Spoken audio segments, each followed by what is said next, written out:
Hi, my name is Charlene Nightingale, and as a pastor and a counselor in Esterhazy, parents have reached out and continue to reach out for assistance in navigating inappropriate incidents that have happened in various schools in the Good Spirit School Division. And today I'm going to share with you an incident that was sent to me directly by a student, Sophie.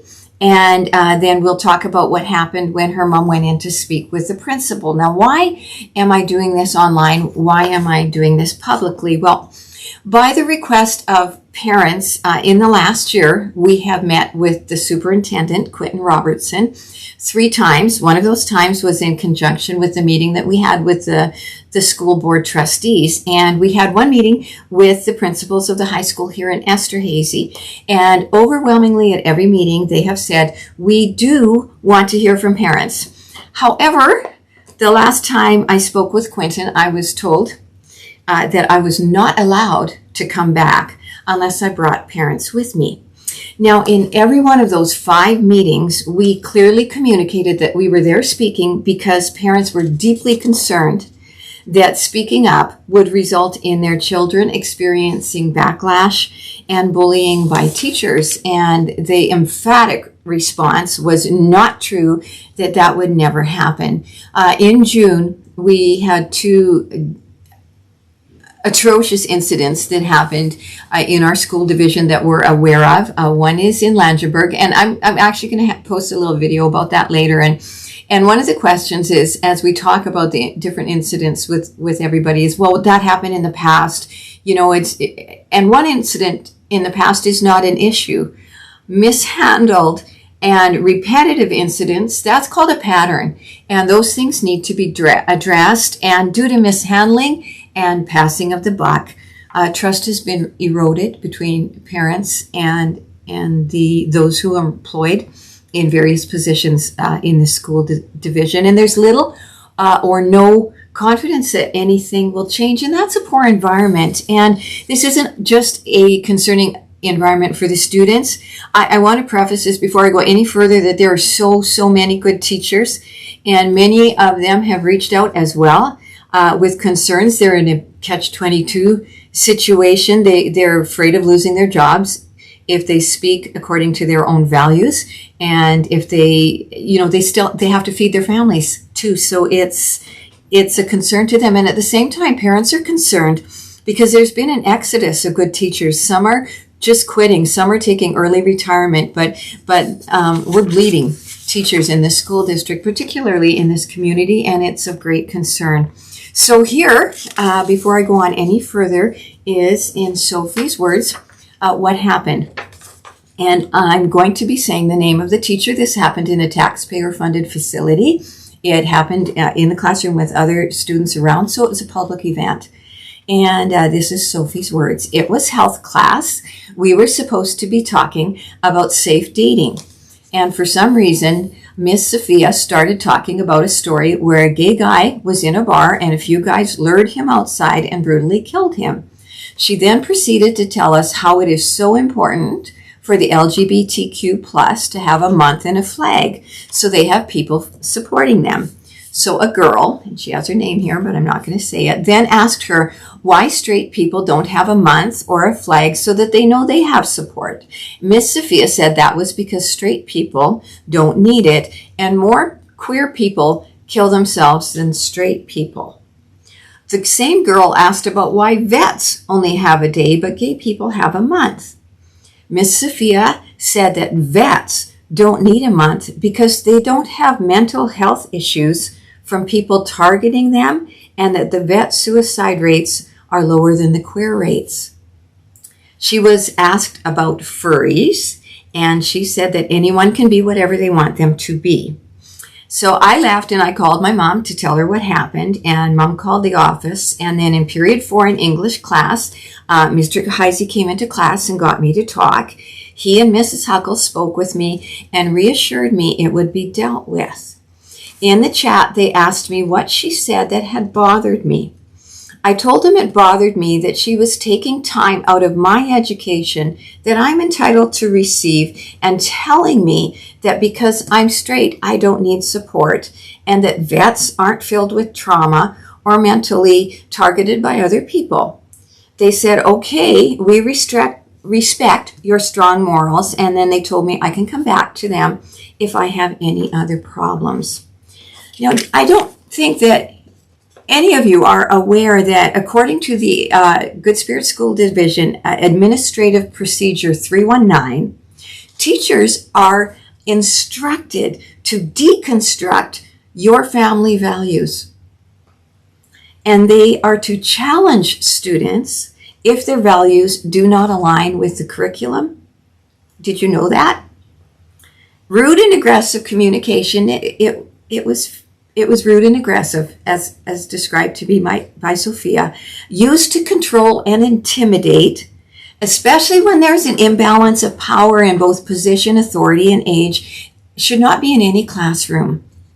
And as well, the teacher's responses to the questions posed regarding the issue of suicide, they need to be cross-examined and put in context. I spent a great deal of time when I met with the school board of trustees addressing the issue, because suicide is an incredibly emotional issue. People respond emotionally in it, and all of this, even with the gender, there's so much. If you don't have compassion, if you don't agree, you don't have compassion. But misplaced compassion based on inaccurate understanding damages rather than helps. And so I'm going to post a video about that as well in the future. So before I read her mom's account, I would like to reiterate a part of the meeting that we had with the principals in April. So we discussed a situation that had happened a number of years ago, because we're talking about patterns, where a parent phoned in to express her concerns. And I will talk about the timing of what happened and how we never know when things are going to come up. Parents have no idea when something's going to come up during the day. And so she expressed her concerns about the situation, and she was told, "You're the only one who complained." Now, this communicates you are small, you are insignificant, and your child does not matter. Now, the principal's response in that meeting, which we accepted at face value in the moment because we would have had no reason not to, was, I was totally unaware that that had happened. I don't even know who would have said such a thing. I don't know who answered the phone. I was not made aware of the phone call, and that is not something that should ever be said to a parent. I agree, and I suspect that you agree as well. So this is Cassandra's response, Sophia's mom. When I called the school to see what was happening, I was told to wait for a call. So after they cornered my daughter and asked her what was happening, I was told that this was the first issue that they've had and that no other parents have had issues. You're the only one. Different words, same message. And then she goes on to say, as you know, parents talk. When I informed them that I knew of at least 2 other parents that have had this issue multiple times with the same teacher, the story changed. They admitted that they've had issue in the past, and it is fine because this teacher, Noelle Sophia, is leaving. I can't think of any other situation in life where a response like this is acceptable. Somebody punches you in the face, and the way it's dealt with is, well, you were the only one in the classroom that got punched, or at work that got punched, or on the street that got punched, and the person's leaving, so we're not going to deal with it. I'm lost for words, and that doesn't happen often. But they admitted that they'd had issues in the past, and that it's fine, the teacher's leaving.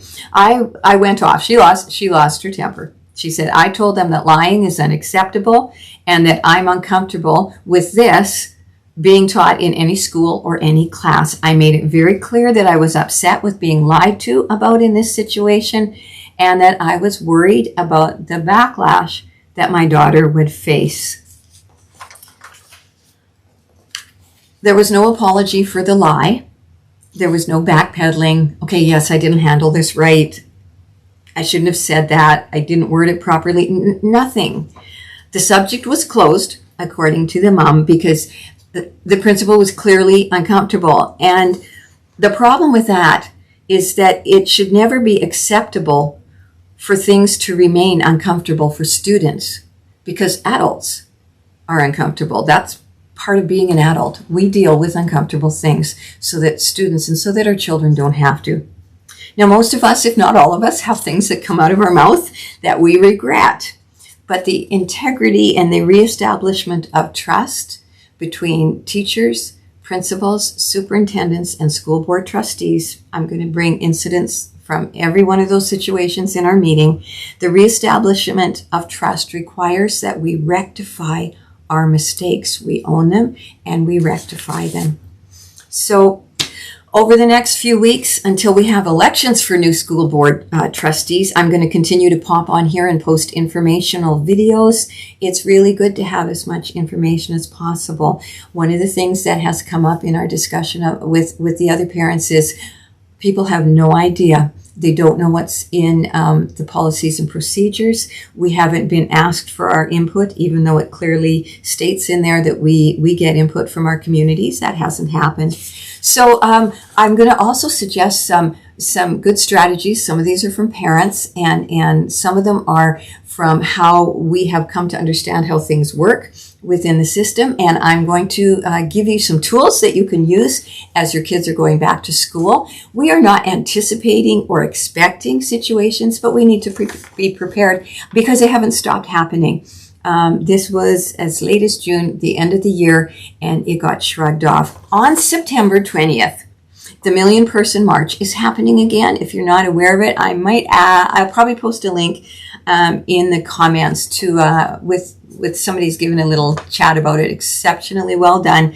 And this year we're looking to organize in Esterhazy so we don't have to drive to Yorkton. We felt that with the number of people that went from the community and the number that would have gone, but it was took up too much of the day. Again, parents have to work.